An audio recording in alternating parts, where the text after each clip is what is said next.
Nobody wins when the family feels. Breaking news out of Lunenburg. We've learned a body was found in a shallow grave, and that body is believed to belong to a missing Richmond teenager. Berg County Sheriff's Office has confirmed that remains found in November are those of a missing Kenbridge woman who vanished 4 years ago. Second of last year, the 17-year-old vanished. His family was left with only one clue about where he could be: his last pinged location. His cell phone picked up near a house in the town of Kenbridge, 60 miles away from his Henrico home. Family says they begged police to search the house, but that never happened. And it was 1 week after his disappearance when Sion's body was found. The medical examiner said he'd been shot, dismembered, covered in lye, then put into a shallow grave in Lunenburg County. But it didn't have service. But it was my oldest son's old iPhone. And he did find my iPhone, and the phone pinged where it pinged to. I went there, nobody saw him, and then I started to receive messages stating that it was a tier 3 sex offender that lived at the home. So it's really awkward. So when I went there that Friday evening, they told me that he wouldn't have a reason to be down there. They don't know him. Police came up then and told him they had to leave the property. It was about 6 days after we assembled in Lunenburg with the search party, which was actually election day. We began to walk down to the Poorhouse Road location. In the midst of us walking, we were stopped by an officer that was driving a Dodge Charger, a gray one, and he introduced himself as Officer Barnes. And I asked him, he asked me, did I need any help? I said, well, you can help us look for Sion. So he told me that to come closer to his vehicle, and he said, I've been looking for Sion all day. Come closer, come take a look. When I approached the car, I seen like brush and dirt and maybe some leaves on his lap, and he kind of gave it a little brush like, yeah, I've been looking for him. So me looking at him like, well, we're walking and we don't look like that, so how do you get brush and leaves and dirt on your lap in a car? Actually happened. They said he left a note and said that he was going in the woods and go to sleep to protect his mom and dad. That's what they said was on the note, but I don't know for sure. And if that's possible, I don't believe that he willingly committed suicide. That's just my take on it. I want to talk to the town manager, I want to talk to the mayor and ask them what's going on down there. Merry Christmas, family. Today, this story a little different. Within the last week, a small town in Virginia been making headlines after reports that 6 people who all connected to one another in some way, shape, or form had lost their life around the same area.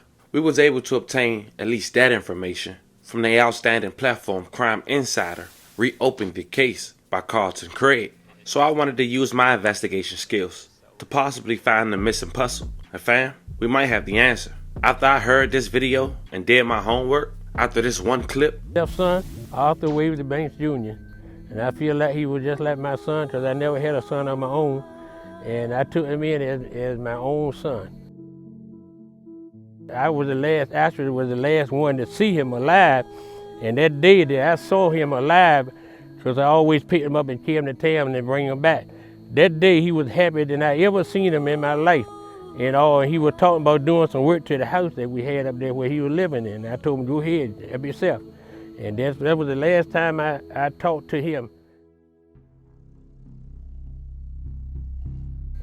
We owned property that was formerly owned by my granddad and my father. Where we standing now, my heritage, and this is where I was born at, on this property also. So we down the road from Seaway. The whole farm is like 80-some acres altogether. I named this road over here, Sea. When they named the road, I told them I wanted to name it Sea. Because there's been a lot going on since we left from over here. It started here, and then up there. So we don't actually know, what all going on, and nobody's saying nothing. Some of you might already know where I'm going with this, family. Can you imagine owning 80 acres in 2024 that was passed down on you in a rural area, isolated, in a small town where we'll later elaborate on that once the Klux Klan was heavy associated in? Now, the gentleman you just heard from was Richard Seaway. He owns this property, over 80 acres. once a farmland that was passed on from his great-great-grandfather to his son, to his son, to his son, to Mr. Richard. His stepson was one of the 6 men who was connected and lost their life after questionable circumstances and still remain unsolved to this day. He was hanging from a tree. They ruled it a suicide. 2 years later, a person who's a family member gets found disassembled on the land. Also, the best friend allegedly takes his life on the land because authorities tell the family he wrote a note that he didn't want his mother or father to lose their life, so he took his. Spoke with Brandon, I think, maybe 2 or 3 times, and his wording and his body language was just really off to me. So I knew that he had known something, and it was almost pretty much like he really wanted to tell me, but he didn't, and he didn't know how. Brandon carried me and my friend and another friend of ours down to Cowboy house. I told Brandon to tell Cowboy to come, I want to talk to him. He called Cowboy and said some people want to talk to you. And he came. And I got out and I walked around and I looked. I seen some down there were burning. They had been burning trash or something. He came, I went and I opened the hood, the thing on the back of the truck, and looking at it and seen the garden tools, all the garden tools. And Junior says he doesn't think it's a coincidence that after he spoke to Cowboy, Cowboy was shot. And according to court documents we obtained, we found out that Cowboy was ambushed in a trailer he was staying in on Busy Lane. Did Brandon help you guys search, or what was his involvement? No, he wanted to help search. But when he seen all of us up there that Saturday, when we was getting ready to go do the search before they called tip to the office, to the police office, he said he got scared, he got paranoid, he didn't want to come up there to help. They said too many guys was up there. It's been reported that one day after Sion's body was found, Brandon killed himself.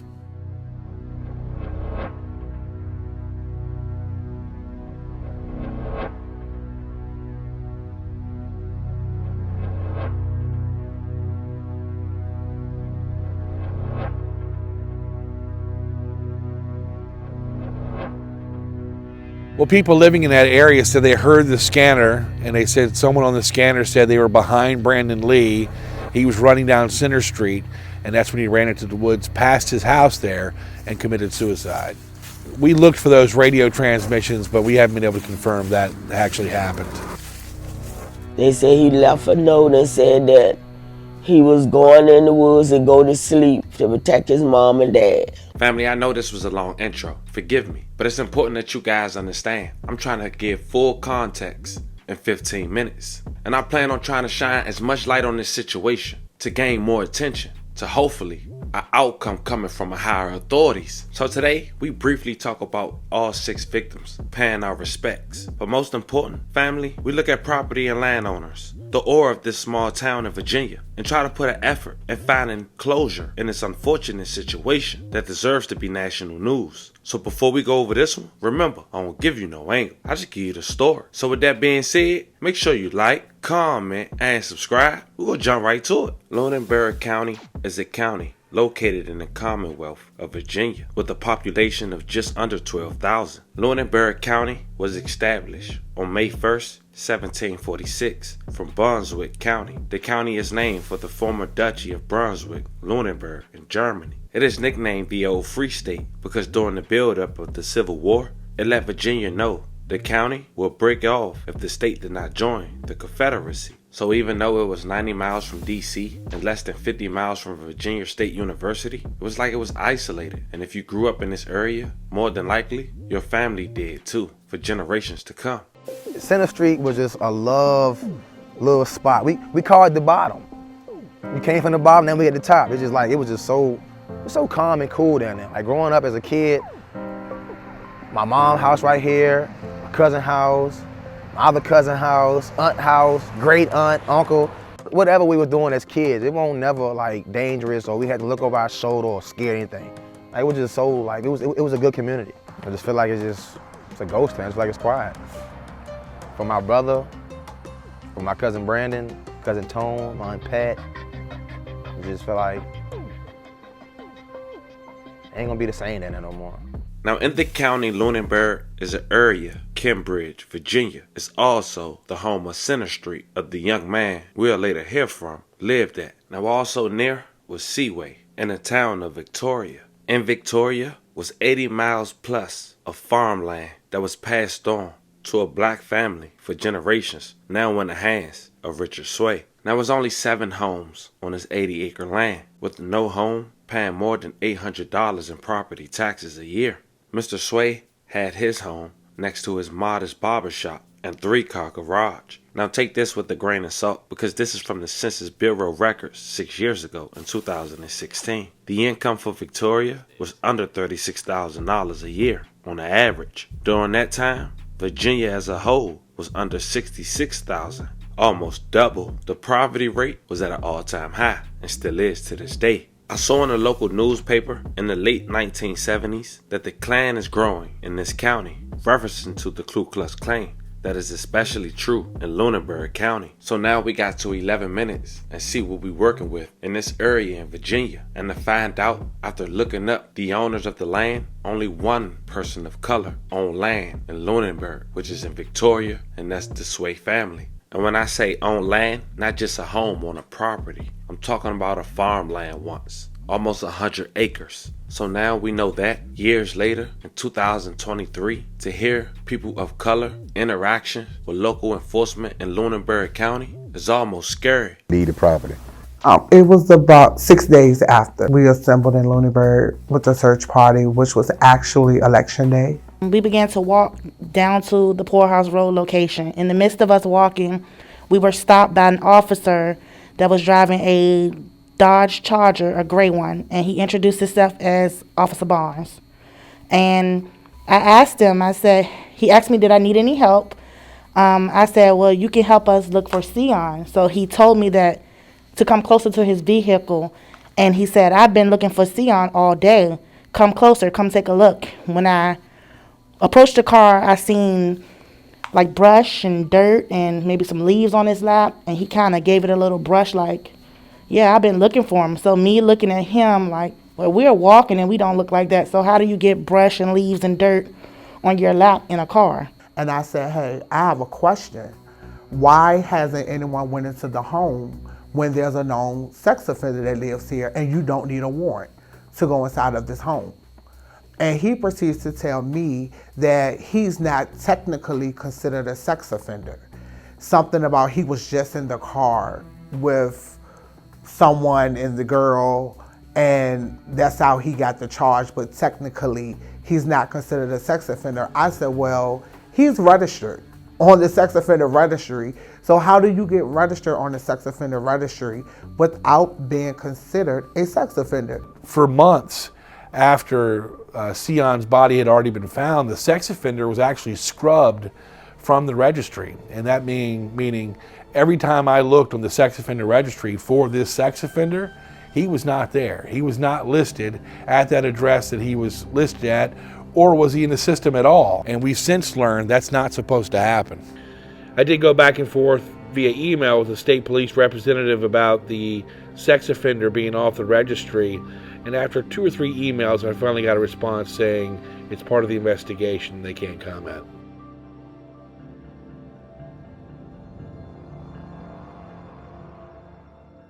Once we arrived to the house, as we stated, we went up to the door, began to knock on the door. No one answered the door. About maybe 5 minutes later, we were greeted by state police and Lunenburg police and also Cambridge police. Then they asked us to get off the property. They told us that they wanted to see everybody who was driving, license and registration, because we were illegally parked in the street. At the same time, it's another lady that lives not too far from that house told us that her daughter was sitting on her back porch and she heard somebody in the woods screaming for help. And she called the police and they never showed up. Did y'all hear that one? How he find it? How did he find it? He was the only one out there. just remembering some of the conversations that I had when I went there to meet with him. And every scenario he gave me that could have happened to my son had something to do with Woods. Every scenario. He gave me 3 scenarios. One of them including, he takes medicine. So the medicine that he take, I went to class and I know that one of the meds that he take, he possibly could have went in the woods and committed suicide.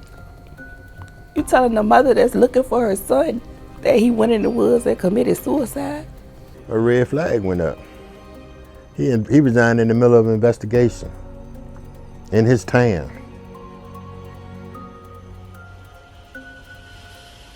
In his town. That don't look good.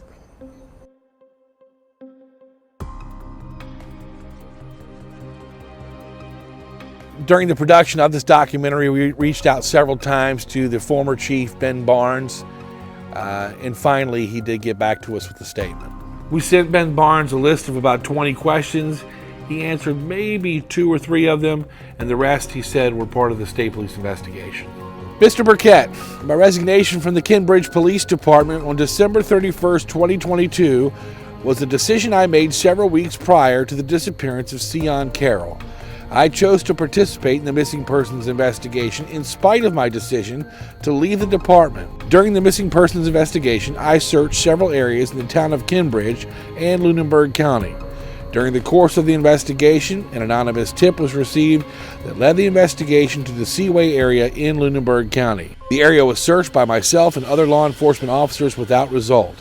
I believed a further search of the area was needed.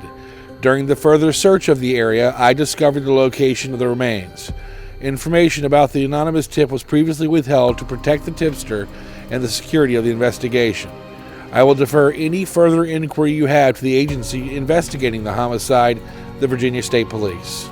Happy holidays to you and yours, and good luck with your story. Now that was the family of Sion Carroll, who continues to search for answers 1 year after the teen was found deceased in a shallow grave in Lunenburg County on the property of Mr. Swade. On November 3rd, 2022, the family reported the 17-year-old missing after he vanished from a family member's home in Kinbridge. Sion's family was left with few clues about his disappearance. May he rest in peace. Her love and condolences to his family. His grandmother was the last known person to see him alive. It's going on a year, family. Authorities have yet to even question the last person seen a teenager alive who was found in a shallow grave in a gruesome way with cement over his body, chopped up in pieces. This is bizarre. I mean, I don't even know where you want to start at. You know, one thing we learned after interviewing grandmother is when I asked her if I was the first media interview she had, she goes, media interview? You're the first interview I've had, period. It is odd. Wait, you've never been interviewed by the special agent? No. So you never talked to Kevin Jordan? No. Interviews have been conducted in this investigation. Some individuals have been interviewed more than once. We've actually had people that have voluntarily provided information. But then just the next day, a good friend of Sion, Brandon Lee, he lose his life to a local authorities claim suicide on Mr. Swade's property. They claim he left a note and told authorities he didn't want his mom or his dad to lose their life, so he took his. It was reported he was last to be with Sion, so now that's 2 suspicious demises on that property. But then number 3 is Antonio Rich.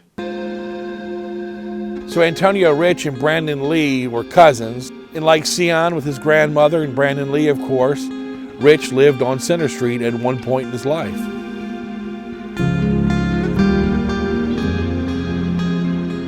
No parent should have to come visit a child here, not under the circumstances.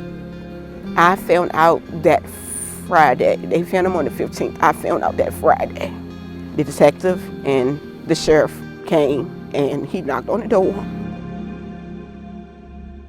You know, I already knew when I opened the door, knew it was them, that it was my son. I can hear myself screaming, and when they told me it was him, my neighbors on the other street heard me screaming. Sheriff Townsend gave me his condolences, and he said, I'm so sorry, but it was Antonio. He said, and I couldn't tell you. He said because he didn't have a positive ID on him. He said so we had to send him off to the medical examiner to get a positive ID. That was the only time that I talked to the sheriff department because, of course, the detective that was there was from the state troopers. When we asked Agent George specifically about this case, he said he didn't have permission of the family to talk about it. From what I was told, 5 gunshot wounds. He died from the gunshot wounds. I'm assuming the torso because they had him wrapped up in plastic. And I know my son's hand, his right hand was smashed. You could tell that he fought back. He had a scratch mark and I think like a little chunk of his ear was gone. And when you think it's a small town, you would think that the case would have got solved a little bit faster. Because it's somebody that knows my child personally, I don't think it was a stranger to him. I think it was somebody that he knew. So during the Antonio Rich investigation, we realized that some of the names from the Sion Carroll case, that circle of friends, they were also coming up in Antonio's case. So I asked Special Agent Kevin George with the state police if he believed these two cases were connected. The 2020 homicide that I'm investigating and the 2022 homicide involving Sion Carroll, I have yet to find any connection to those homicides. It seemed like the police don't care enough because every time you hear somebody make a comment and they keep making a comment, oh, it's drugs, it's drugs. Drugs is not the root of every problem in this small town. Have you come across anything like a drug nexus or, you know, we always ask for motives. I can't say that I've found a nexus that I can corroborate as a motive for this homicide.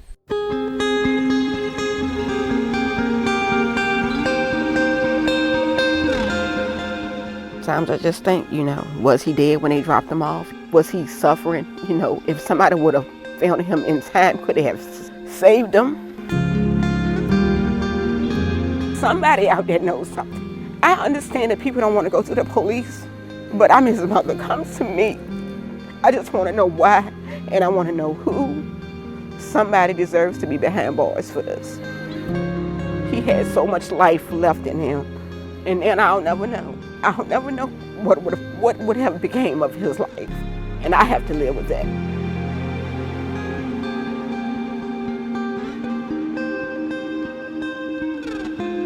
To this day, his demise is unsolved. And like they mentioned at the very beginning of that clip, just like his cousin Brandon, is still unsolved with suspicious circumstances. Fourth will be Carlton Craig, who family say they got the sweater that he had on the day he lost his life from someone else in their apartment being washed. Wasn't taken to evidence or examined. They had it on in this interview. They believe the police was involved. It's unsolved to this day. But now it's time to hear from Mr. Sway. He lost his stepson after finding him hanging in a tree on his property, as we mentioned, still also unsolved. His name was Arthur Banks. The gruesome scene was June 12, 2021. My own son. I was the last one to see him alive, and that day that I saw him alive, because I always picked him up and carried him to town and then bring him back. That day he was happier than I ever seen him in my life. And he was talking about doing some work to the house that we had up there where he was living in. I told him, go ahead, help yourself. And that was the last time I talked to him. We owned property that was formerly owned by my granddad and my father. Where we standing now, my heritage, and this is where I was born at, on this property also. You know, we down the road from Seaway. The whole farm is like 80-some acres all together. I named this road over here, Sea. When they named the road, I told them I wanted to name it Sea, because there's been a lot going on since we left from over here. It started here, and then up there. We don't actually know, you know, what all going on, and nobody's saying nothing. He always liked to be around a lot of guys, and he always liked to walk down these woods where you see behind me. And he used to walk through these woods, and we tried to stop him from doing it, but he would never do it. He loved to walk through the woods. And so I know that he had to be down in these woods, or he's going with some guys somewhere. In my church, you got a bunch of hunters. And so I called him up and asked him, I say, I want you to go with me down here, and we're going to try to find my son, because I think he's in the woods. And so in the meantime, Moore, which was the Moore family, his son said that, called and said, we're not gonna wait till you get from work. We're gonna go ahead on down there now. And they walked down through the woods and they found them hanging up in a tree. And so the first thing they done was call the state police. And the state police and the sheriff department, they came out. And we never heard nothing back the police report or anything. We never heard nothing from them.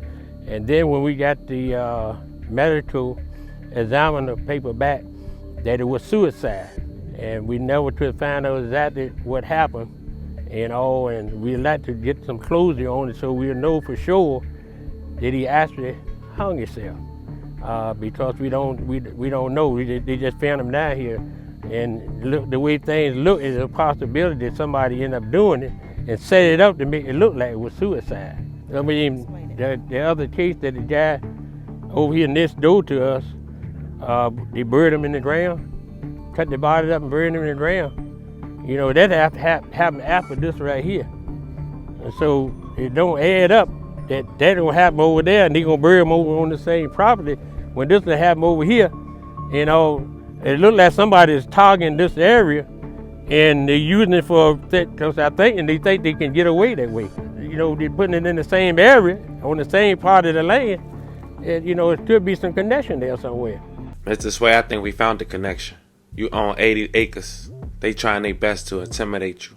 And we stand with you. Fam, this have to be spreaded, shared. Higher authorities need to step in now. They playing a foul game down there. How is anybody losing their life and the person last seen with them not being interviewed by authorities? How is every case unsolved? How is no answers being provided to these families? 6 people connected, all losing their life in the same area?